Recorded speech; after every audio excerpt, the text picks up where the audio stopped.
Hello guys, કેમ છો બધા? મજામાં જશો એ ભગવાનની પ્રાર્થના।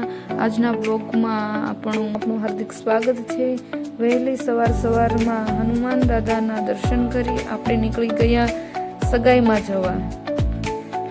ગાડી સ્ટાર્ટ થતાં જ ગીત તો વાગતા જ હોય છે। સવારમાં હનુમાન ચાલીસા તેમજ ભજન વાગતા હોય છે। આપણને વધારે એડિટિંગ નથી આવડતું એટલે તમને ગીત નહીં સંભળાતા હોય। સવારે વહેલા જવાનું હોય એટલે બહુ ઝડપી ઘરનું કામકાજ પૂરું કરવું પડે, તેમજ નાના છોકરા હોય એટલે વધારે ટાઈમ લાગે। બહાર જવાનું હોય એટલે આપણે તો તૈયાર થવું પડે, ઘરે હોય તો ચાલે। અમારા જ્યોતભાઈને વહેલા ઉઠવું ના ગમે, પરંતુ બહાર જવાનું હોય એટલે ઝડપથી તૈયાર થઈ જાય। સ્કૂલે જવાનું હોય ત્યારે આળસ થાય। ગાડીમાં તો હંમેશા એની જગ્યાએ કોઈને નહીં બેસવાનું, મને પણ ના બેસવા દે એટલે આપણે પાછળ બેસી ગયા છીએ અને વિડીયોનું શૂટિંગ કરીએ છીએ। સરસ ગીત વાગે છે, રામ કી ગલે મેં તુમ જાના, વહાં નાચતે મિલેંગે હનુમાન।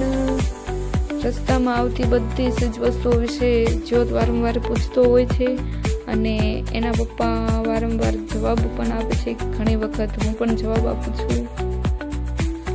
રસ્તાની સફર તો બતાવીશ જ તમને। ચોમાસાની ઋતુ ચાલે છે એટલે વાદળછાયું વાતાવરણ છે। સોનામાં સુગંધ મળે તેમ આપણા પિયરના સગા સંબંધીઓને મળવાની ખુશી એક તરફ હોય છે। આપણા બાળપણની બધી યાદો તાજી થાય છે। ગલીઓ, રસ્તાઓ આપણી સાથે વાતો કરતા હોય એવું લાગે છે। આપણી રાહ જોવાતી હોય ત્યાં જવું કોને ન ગમે? બીજા રાહ જોવે કે ન જોવે, પરંતુ આપણી માં હંમેશા એક દીકરીની રાહ જોતી હોય છે। ક્યારે આવશે મારી દીકરી? બદલતી હુઈ દુનિયા में कभी न बदलने वाला सुकून है माँ। चांद की चांदनी भी फीकी है जब बात मेरी माँ की हो तो। પિતાનું ઘર જ રાજમહેલ હોય છે દીકરી માટે। પિતા ભલે ગરીબ હોય, પરંતુ એક દીકરી માટે જ્યાં તેને બધી જ આઝાદી મળે, ખાવા પીવા, પહેરવા ઓઢવા, હરવા ફરવા, બિંદાસ જિંદગી, ન કોઈ ટેન્શન, મહેના ટોણા, એટલે જ બેટી રાજ કરે। જોકે મારું સાસરું પણ સારું છે અને પતિદેવ પણ સારા છે। પિયરની યાદ ન આવવા દે। મહેલો કા રાજા મિલા કે રાની બેટી રાજ કરેગી। વ્યૂ દેખો કેટલો સરસ મજાનો છે, મને તો બહુ જ ગમે। તમે જોવો।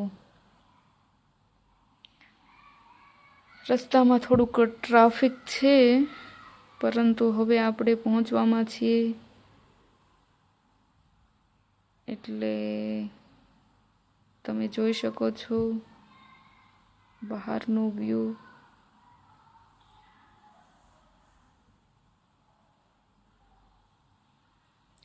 સવારમાં થોડું ટ્રાફિક તો હોય જ, બધાને એક જગ્યાએથી બીજી જગ્યાએ જવાનું હોય એટલા માટે।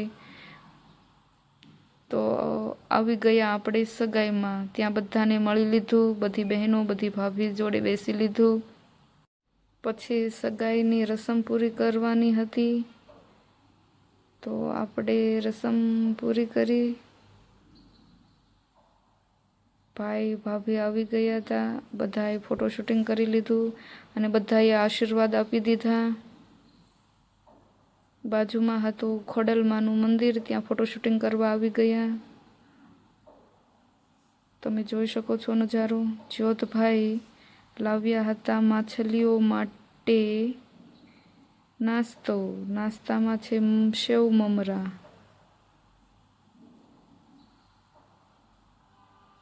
તમે જોઈ રહ્યા છો ભાઈ તેમજ ભાભી બાજુમાં ફોટો શૂટિંગ કરે છે।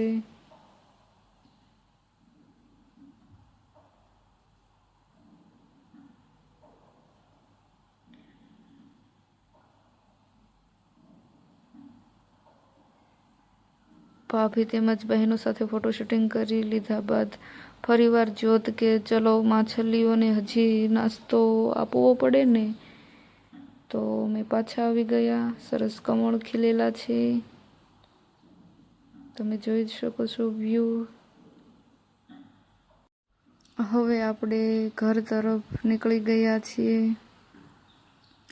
આજે આખો દિવસ બધા જોડે રહીને આજનો દિવસ કેમ જતો રહ્યો ખબર જ ના પડી.